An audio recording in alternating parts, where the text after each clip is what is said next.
Okay, Assalamualaikum warahmatullahi dan selamat pagi, selamat sejahtera. Kita bertemu lagi dalam ruangan uh, papan ganjaran. Okey.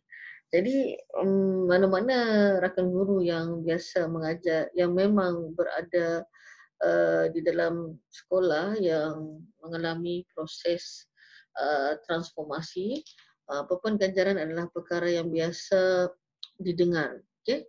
Tapi sejauh mana pengamalan kita di dalam kelas menggunakan papan ganjaran ini dengan bermakna? Okey, perlukah papan ganjaran ini menggunakan kos yang tinggi? Ataupun adakah papan ganjaran ini menyusahkan? Semuanya itu kembali kepada diri sendiri. Dan saya pun pernah mengalami dan saya pun dulu berada di sekolah TS. Um, Asalnya saya hanya membuat papan ganjaran menggunakan kad melakat. Maksudnya menggunakan kos yang rendah lah dengan kertas warna. Dan kemudian apabila saya nampak papan ganjaran ini sangat memberikan impak kepada kelas saya telah menempah banner yang berbentuk papan ganjaran dan boleh digunakan tahun-tahun yang akan mendatang. Okey, baiklah. Seterusnya, ini adalah antara contoh papan ganjaran versi yang saya tumpahlah.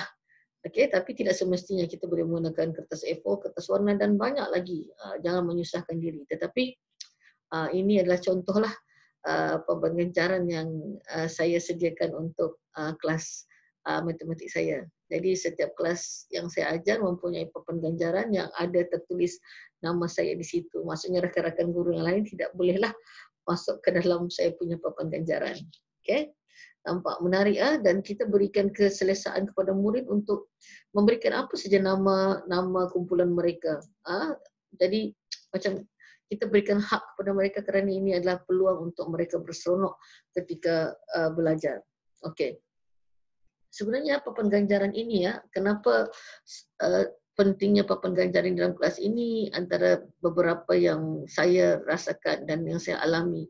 Bila papan ganjaran ini ada di dalam kelas dan digunakan dengan sebaiknya, bukan sekadar perhiasan, saya nampak murid rasa dihargai oleh guru.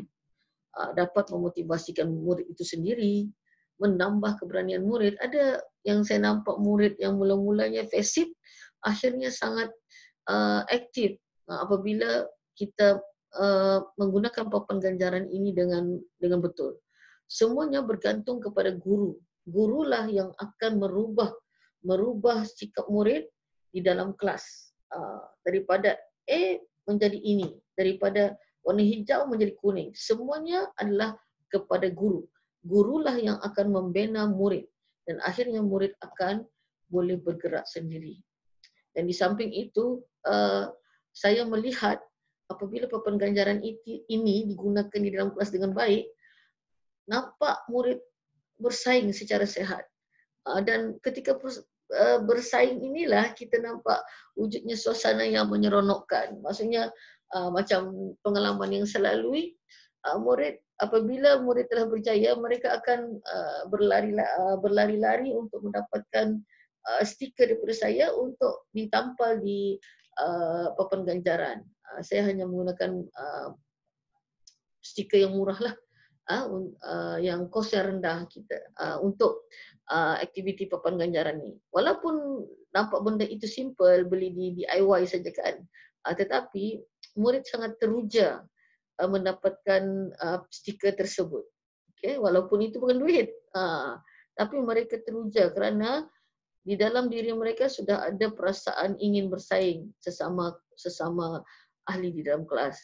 Dan sebenarnya apabila perasaan berlumba ini wujud, okey, kita yang menentukan sama ada positif ataupun negatif dan selalunya perasaan itu lebih kepada positif lah. Tidak pula berlaku pergaduhan tetapi telah meningkatkan semangat perjuangan murid-murid untuk menyelesaikan aktiviti yang guru berikan di dalam kelas. Dan di sini juga berjaya membentuk sifat bekerjasama antara murid. Contohnya, kita akan hanya beri ganjaran kepada kumpulan apabila semua ahli kumpulan boleh menyelesaikan tugasan yang diberikan. Bukan satu orang. Maksudnya kita tidak mau berlaku passenger ataupun penumpang di dalam kumpulan.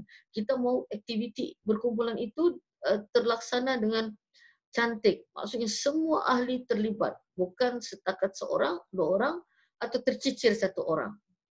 Jadi semuanya itu bergantung sejauh mana kita sebagai guru menjadi fesi, menjadi nahkoda di dalam kelas. Okay? Dan ini antara stiker-stiker yang pernah saya gunakan di dalam kelas. Simple saja, murah, boleh dipakai dalam jangka masa yang panjang. Ada launching lagi di sana. Okay, kemudian sebenarnya sebelum ni saya ada juga bercerita tentang parking lot. Kita boleh combinekan. Di papan ganjaran tu ada parking lot di bawah, nampak ni. Cikgu boleh ke ajar lagi balik torikan sebab bikin bingung. Maksudnya itulah perkataan-perkataan yang saya rasa sebagai seorang guru meningkatkan semangat kita untuk terus berjuang di dalam kelas, ya. Ini adalah contoh papan ganjaran. Okey, sebelum ini papan ganjaran yang kita nampak adalah di dinding kelas. Boleh juga papan ganjaran itu kita buat dalam ditampal di buku latihan sebagai papan ganjaran individu. Okay, ganjaran individu namanya. Ini juga boleh meningkatkan semangat murid untuk membuat latihan lebih kemas, teratur dan sentiasa menghantar latihan. Okey. Okay, ini adalah versi papan ganjaran yang saya gunakan sebelum saya menempah banner lah. Kita gunakan kad melakat dan kertas warna. Kita menggunakan peruntukan panitia. Okay? Dan sebenarnya papan ganjaran ini tidak terhad di papan ganjaran saja sebenarnya. Di dalam buku latihan dan sebagainya pun boleh. Cuma papan ganjaran ini dia memang jelas kita nampak di dalam kelas dan memang patut setiap kelas mempunyai papan ganjarannya sendiri. Jadi selamat membudayakan menggunakan papan ganjaran di dalam kelas. InsyaAllah akan nanti rakan-rakan akan nampak perbezaan bila kita mengajar di dalam kelas sebelum menggunakan papan ganjaran dan setelah menggunakan papan ganjaran. Selamat mencuba.